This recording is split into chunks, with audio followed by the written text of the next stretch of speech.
সুপ্রিয় দর্শক, আজ আমরা কোরবানিকে ঘিরে কমন 10টি প্রশ্নের উত্তর জানার চেষ্টা করব ইনশাআল্লাহ তাআলা।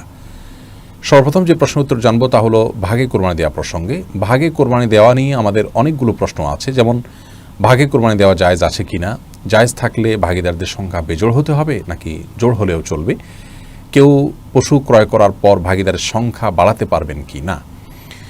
এর সংক্ষিপ্ত উত্তর হলো যে গরু এবং ওট বড় পশুতে ভাগে কোরবানি দেওয়া যাবে এবং সর্বোচ্চ 7 জন ব্যক্তির তরফ থেকে গরু এবং ওট যথেষ্ট হবে। এটি সংখ্যাগরিষ্ঠ উলামা ইকরামের মত এবং এটি দলিলের দিক থেকে সমৃদ্ধ এবং বিশুদ্ধতর মত। আর কোরবানি ভাগীদারদের সংখ্যা বেজোড় হতে হবে এমন কোনো বাধ্যবাধকতা নেই।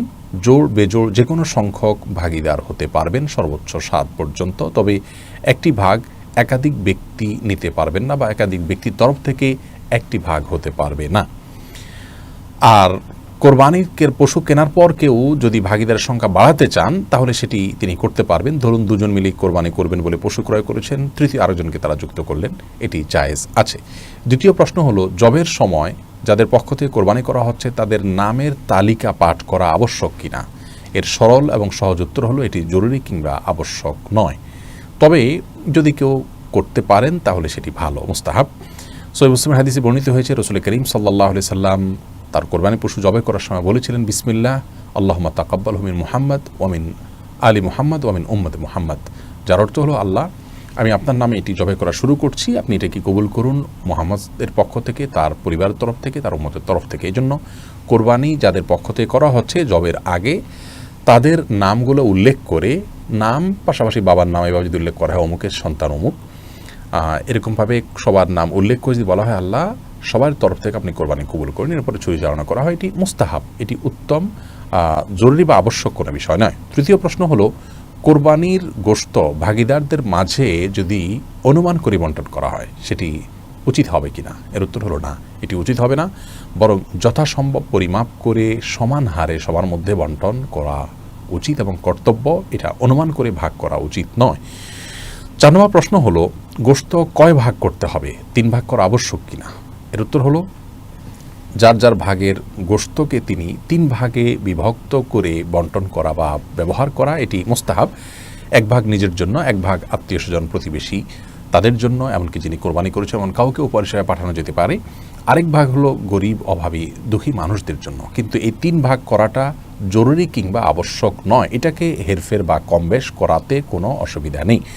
3 ভাগে করতে পারলে উত্তম এবং ভালো। আপনি চাইলে গরিবকে একটু বাড়িয়ে দিলেন কিংবা প্রতিবেশীদের জন্য একটু বেশি রাখলেন কিংবা আপনি নিজের জন্য একটু বেশি রাখলেন, তাতে কোরবানির কোনো অসুবিধা হবে না। 5 নম্বর প্রশ্ন হলো ঋণ করে কোরবানি করা যাবে কিনা। এর সরল উত্তর হলো ঋণ করে কোরবানি করা যাবে যদি আপনি পরবর্তী ঋণ পরিশোধের ব্যবস্থা থাকে, আপনি সেই জায়গা থেকেই ঋণ পরিশোধ করে দিবেন, এরকম আশা যদি থাকে আপনি অবশ্যই ঋণ করে কোরবানি করতে পারবেন। তবে ঋণ করে কোরবানি করা কারোর জন্য আবশ্যক নয়। আপনি যদি অভাবী হন ঋণ করে কোরবানি আপনার জন্য করা উচিত হবে না যদি ঋণ পরিশোধের আপাত দৃষ্টিতে আপনার কাছে কোনো ব্যবস্থা না থাকে এবং যার কাছে ঋণ করছেন তাকে যদি আপনি ঘোরাতে হয় সে আশঙ্কা থাকে তাহলে ঋণ করে কোরবানি না করাই উচিত। তবে যদি দেওয়ার ব্যবস্থা থাকে, জোরালো আশা থাকে, তাহলে আপনি ঋণ করে কোরবানি করতে পারবেন। 6 নম্বর প্রশ্ন হলো মৃত ব্যক্তির তরফ থেকে কোরবানি করা যাবে কিনা। যদি যায় তাহলে তার গোশত বন্টনের পদ্ধতি কি হবে। এর উত্তর হলো মৃত ব্যক্তির তরফ থেকে কোরবানি করা যাবে। নবী করিম সাল্লাল্লাহু আলাইহি সাল্লামের তরফ থেকে আলী রাদিয়াল্লাহু তাআলা কোরবানি করেছেন, অতএব নিজের মা বাবা কিংবা অন্য কোনো আত্মীয় স্বজনের তরফ থেকে যারা মৃত্যুবরণ করেছেন তার তরফ থেকে আপনি কোরবানি করতে পারেন। আর এই কোরবানির গোশত বন্টনের বিধান হলো যিনি মৃত ব্যক্তির তরফ থেকে কোরবানি করছেন যার অর্থ দিয়ে এই গোশতটা তার, তিনি এটিকে তার মতো করে ব্যবহার করবেন, 3 ভাগে ভাগ করে নিজের গোশতের মতো করে এটাকে বন্টন করা মুস্তাহাব। আর যদি কোনো ব্যক্তি মৃত্যুর আগে ওসিয়ত করে যান কোরবানির জন্য তাহলে সেই কোরবানি গোশত আবার সম্পূর্ণটুকু দান করে দেবে গরিবদেরকে। এটা তার ওসিয়ত যারা প্রতিপালন করেছেন তাদের হক নয়, এটা গরিবের হক।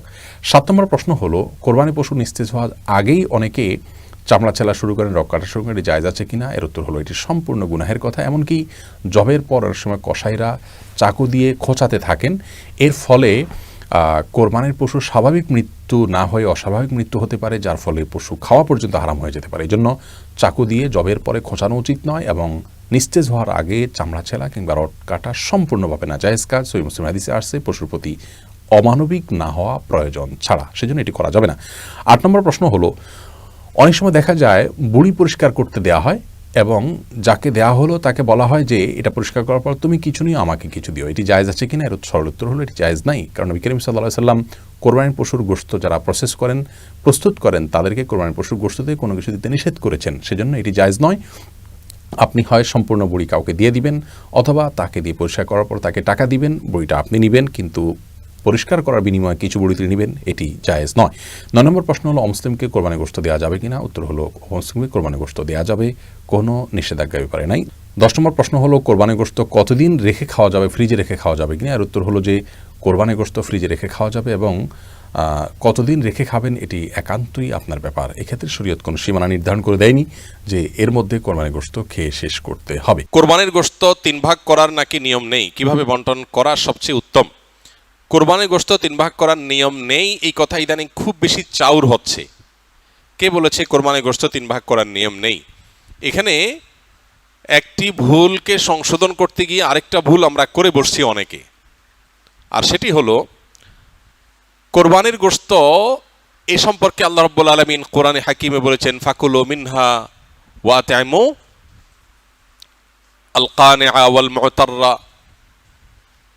কোরবানি গোশত নিজেরা খাবে এবং সেই সাথে নিজের আত্মীয় স্বজন, গরিব, নিজের আত্মীয় স্বজন, প্রতিবেশী, বন্ধু বান্ধব, আপনজন তাদেরকে খাওয়াবে, আরেক ভাগ গরিব দুঃখী অভাবী মানুষদেরকে দিবে, অর্থাৎ 3 ভাগে ভাগ করবে। এটা মুস্তাহাব, ভালো। যে জিনিসটা আমাদের সমাজের সংশোধনযোগ্য সেটা হলো সমাজের ভাগ নামে কোনো পশু থেকে থোক গোশত তুলে রেখে 1/3 গোশত সরিয়ে রেখে মোড়ল মাতবররা তাদের মতো করে তারা বন্টন করেন। এটা একদিক থেকে তো ভালো দেখা যায় যে সামাজিকভাবে উদ্যোগ নিয়ে যদি বন্টন করা হয় সব গরিবরা সমান হারে পাবে, উপযুক্ত মানুষদের ঘরে ঘরে পৌঁছে যাবে, এটা ভালো। এটা আসলেই ভালো তখন যদি শরিকদের কারোর কোনো আপত্তি না থাকে। সবাই যদি বলে হ্যাঁ ঠিক আছে এটা খুব সুন্দর পদ্ধতি, আমাদের সবার কোনো দায় দাবি নাই, সবার তরফ থেকে একটা গরুতে 7 ভাগে কোরবানি দেওয়া যায়, 7 ভাগ থেকে বা যে কয় ভাগে আছে সবার তরফ থেকে টোটাল গোশতের 3 ভাগের 1 ভাগ রেখে এলাকাতে দায়িত্বশীল যারা আছেন, মুরব্বী যারা আছেন, গণ্যমান্য যারা আছেন তাদের অধীনে ওলামা একরাম, ইমাম সাহেবদের মাধ্যমে পুরো এলাকাতে গরিবদের মধ্যে বন্টন করা হোক, আমাদের আপত্তি নেই। কারো যদি আপত্তি না থাকে কোনো অসুবিধা নেই, এটা ঠিক আছে। যেহেতু এই জাতীয় ক্ষেত্রে একজন মানুষ তার নিজস্ব কোনো আত্মীয় আছে, গরিব আছে দূরে, তাকে একটু বেশি করে দিবে বা তার মতো করে সে একটু বন্টন করবে, এই বিষয়গুলোর সুযোগ যেহেতু থাকে না ওই সমাজের ভাগ আলাদা করে তুলে ফেলার কারণে, এই জন্য এই বিষয়টা যদি কোনো শরিকদের কারোর আপত্তি থাকে তাহলে এটা উচিত না, তাহলে সেক্ষেত্রে তার হক নষ্ট হবে। কারণ কারোর কোরবানিগ্রস্ত তিনি কি করবেন না করবেন, তাছাড়া 3 ভাগ করার যেহেতু ফরজ না, ওয়াজিব না, আবশ্যক না, অতএব আপনি জোর করে তার কাছ থেকে নিবেন না, এটা হলো মূল বিষয়। অতএব খোলাসা কথা হলো এই 3 ভাগের 1 ভাগ সমাজের ভাগ যেটা উত্তোলন করা হয়, এটা উত্তোলন করে যদি গরিবদেরকে পৌঁছানো হয়, আর যাদের কোরবানি তাদের যদি এটা নিয়ে কোনো আপত্তি না থাকে তাহলে কোনো অসুবিধা নাই, আদায় হয়ে যাবে সবার কোরবানি, এবং এটা কোনো গুনাহের বিষয় না বরং সওয়াবের বিষয়। আর যদি কারোর আপত্তি আছে বলে মনে হয় তাহলে সেক্ষেত্রে এটা না করে তারটা তাকে স্বাধীনতা দেওয়া উচিত। তিনি 3 ভাগ করবেন না, একটু কম বেশ করবেন, শরীয়ত যেহেতু তাকে বাধ্যতামূলক করে নাই, অতএব সেটা তার উপর ছেড়ে দেওয়া উচিত। কিন্তু 3 ভাগ করে কিছুটা নিজে খাওয়া, কিছুটা আত্মীয় স্বজন, কিছুটা গরিব দুঃখীকে দেওয়া, এটা মুস্তাহাব, এটা ভালো, এটা করা উচিত। আমরা এখন একটা বাজে দৃশ্য দেখতে পাচ্ছি আমাদের সমাজে, সেটা হলো আমরা লক্ষ্য করছি যে অনেকেই কোরবানি গোশত সব নিয়ে ফ্রিজে তুলছেন। খুবই দুর্ভাগ্যজনক বাস্তবতা। যেখানে গরিব দুঃখীর হক আছে, তাদেরকে দেয়া দরকার, তাদের জন্য 1 ভাগ রাখার নির্দেশনা শরীয়তে আছে, সম্ভব হলে আরো বেশি রাখা উচিত, সেটা না করে বেশিরভাগ মানুষজন আজকাল সব ফ্রিজে ভরে রাখে, নামকে অস্তে সামান্য কিছু গরিব দুঃখীকে দিয়ে আর বাকিটা স্তূপ দিয়ে রাখে সারা বছরের গোশত সংগ্রহ রাখার প্রয়োজনে। তো এটা কোরবানির তাৎপর্যকে নষ্ট করে। যে লোক আল্লাহকে সন্তুষ্ট করবার জন্য কোরবানি করেছে, সওয়াবের উদ্দেশ্যে কোরবানি করেছে, এটা তার কাজ হতে পারে না। অতএব 3 ভাগের 1 ভাগ করে গরিব দুঃখীকে গোশত দেওয়ার ব্যাপারটিতে আমাদের আরো বেশি আন্তরিক হওয়া উচিত। সম্ভব হলে বেশিরভাগ গরিব দুঃখীকে দিয়ে সামান্য একটু নিজে রাখলে আরো ভালো, যদি মনে হয় গরিব দুঃখী অভাবী মানুষের সংখ্যা বেশি হয়। অতএব 3 ভাগ করতে শরীয়ত ফরজ বা আবশ্যক করে নাই, ওয়াজিব করে নাই, এটা ঠিক, কিন্তু এর মানে এই না যে আমাদের সব গোশত ফ্রিজে নিয়ে ভরা উচিত, সেটাও ঠিক না। অতএব আল্লাহ তাআলা আমাদেরকে বুঝার তৌফিক দান করুন। মৃত ব্যক্তির নামে কোরবানি দেওয়া যাবে কিনা? জি, মৃত ব্যক্তির নামে কোরবানি করা যাবে। আলী রাদিয়াল্লাহু তাআলা আনহু সহ অনেকের থেকে আমল প্রমাণিত। খুদ নবী আলাইহিস সালাম তার পিতা এবং মুসলমানদের পিতা ইব্রাহিম আলাইহিস সালামের তরফ থেকে কোরবানি করেছেন। মৃত ব্যক্তির তরফ থেকে কোরবানি করা শরিয়া সম্মত। কোরবানির জন্য কি পরিমাণ সম্পদের মালিক হতে হয়? কোরবানির ঈদের দিনগুলোতে, ঈদের দিন এবং তার পরে যে আরো 2 দিন 3 দিন ঈদ কোরবানি করা যায় সর্বসাকুল্যে, এই দিনগুলোতে যার কাছে 52.5 তোলা রূপা কিংবা 52.5 তোলা রূপার বাজার মূল্য পরিমাণ টাকা অথবা এ জাতীয় সম্পদ থাকে যেটা যাকাতের সম্পদ হিসাবে কাউন্ট হতে পারে, এরকম সম্পদের মালিক যদি কেউ থাকে ঈদের দিনে, তাহলে সেক্ষেত্রে তার উপরে কোরবানি ফুকায়ে হানাফের মতে ওয়াজিব, অন্য অনেক উলামাদের মতে সুন্নাহ।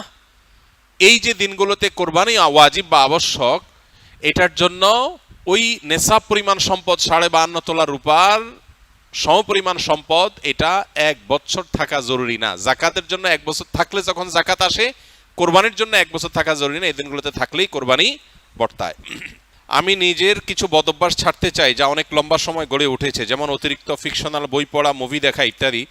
মাঝে মাঝে মনে হয় আমার মানসিকতা বিকৃত হয়ে গেছে, আগে যে স্মরণ শক্তি ছিল তা নেই, মনোযোগ থাকে না, বিনা কারণে রাগ ওঠে।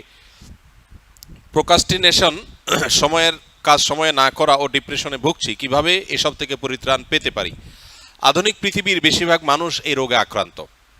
যে ভাই প্রশ্ন করেছেন তিনি হয়তো নিজের কথা বলেছেন, বাকি হাকিকত হলো, বাস্তবতা হলো, আধুনিক পৃথিবীর উল্লেখযোগ্য সংখ্যক, বরং বলা যায় নির্দ্বিধায় বেশিরভাগ মানুষ এই বিপদে আজ আক্রান্ত। অর্থাৎ কোনো কাজে মনোযোগ বসে না, এবং কারোর হয়তো মোবাইল টেপার নেশা, কারোর হয়তো ফিকশনের বই পড়ার নেশা, কারোর হয়তো খেলাধুলার নেশা, কারোর হয়তো গেমসের নেশা। ডোপামিন এবং নেশা এগুলো আমাদেরকে আষ্টে পিষ্টে বেঁধে ফেলেছে এবং আমাদেরকে জঘন্য রকমভাবে অসুস্থ করে ফেলেছে। এগুলো থেকে উত্তরণের জন্য আমাদের নানাবিধ উদ্যোগ থাকা উচিত।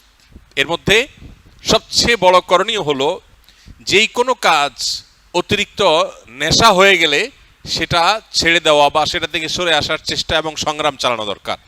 সবচেয়ে বড় কথা হলো, একজন ইমানদার একটা সুনির্দিষ্ট রুটিন, যেটা খুবই প্রোডাক্টিভ হবে, তার জীবনের বারাকা আসবে, এরকম একটা রুটিন সুন্নাহর সাথে, কোরআন এবং হাদিসের সাথে মিল রেখে তিনি নিজের জন্য যে করবেন এবং সেটার উপর আমল করবেন। এবং সুন্নাহসম্মত যে রুটিন হবে, সেই রুটিনের উপর তিনি যদি আমল করেন, তাহলে ডোপামিন থেকে বেঁচে থাকা তার জন্য ইজি হবে, সহজ হবে ইনশাআল্লাহ। এর বাইরে বিশেষ করে যে বিষয়গুলো তাকে অনেক বেশি আসক্তির দিকে নিয়ে যাচ্ছে, নিজে থেকে সেটা ট্রিটমেন্টের উদ্যোগ নিতে হবে। প্রয়োজনে কোনো মেন্টর, কোনো উপদেষ্টা, শরঈ উপদেষ্টা নিয়োগ দিতে হবে। নিয়োগ দেওয়া মানে বেতনভিত্তিক নিয়োগের কথা না, মানে কাউকে ফিক্স করা উচিত যে আপনি আমাকে গাইড করেন, যিনি কোরআন এবং হাদিসের আলোকে বিচক্ষণতার সাথে আমাকে গাইড করতে পারবেন। তাহলে সেক্ষেত্রে এই গাইডলাইনগুলো মানুষকে অনেক সময় হেল্প করে, নিজেরটা নিজে অনেক সময় করে উঠতে পারে না। এবং সবচেয়ে বড় কথা হলো এবং সর্বশেষ কথা হলো, আল্লাহ রাব্বুল আলামিনের কাছে আমাদের কায়মন বাক্যে দোয়া করা দরকার, আল্লাহ যেন আমাদেরকে নেশাগুলো থেকে বেঁচে থাকার তৌফিক দান করেন। আমাদের টিনেজাররা, উঠতি বয়সের তরুণরা, এমন ছেলে মেয়ে খুঁজে পাওয়া এখন কঠিন যার ভেতরে কোনো নেশা নাই। প্রত্যেকে নানান নেশায়, নানান রকমের বদভ্যাসে আজ আক্রান্ত হয়ে গেছে। আধুনিক পৃথিবীর যে সমস্ত মায়া জাল আছে, এগুলো থেকে কে কতটা দূরে থাকতে পারছেন, স্মার্টফোন থেকে, সোশ্যাল মিডিয়া থেকে কে কতটা দূরে থাকতে পারছেন, এটার উপরে অনেকখানি নির্ভর করে আজকালকার যে সমস্ত ডোপামিন, যে সমস্ত আসক্তির বিষয়গুলো ছড়িয়ে ছিটিয়ে আছে, এগুলো থেকে বেঁচে থাকাটা। এজন্য মোবাইল ব্যবহার করলেও সেটা লিমিটেড টাইমে ব্যবহার করা উচিত। সোশ্যাল মিডিয়ার ব্যবহার করতে হলেও নির্দিষ্ট সময়, আজকাল অনেক অ্যাপ আছে যে নির্দিষ্ট সময়ের পর এটা লক হয়ে যাবে, সেগুলো ডাউনলোড করে আপনি লক করে ফেলেন, নিজের ব্যাপারে নিজের বিভিন্ন রকম বাইন্ডিংস আনেন। এটা ছাড়া আমরা কেউ আসলে রক্ষা পাবো না। আখেরাত তো শেষই, দুনিয়াও বরবাদ হয়ে যাচ্ছে, ঘরে ঘরে ডিপ্রেশন।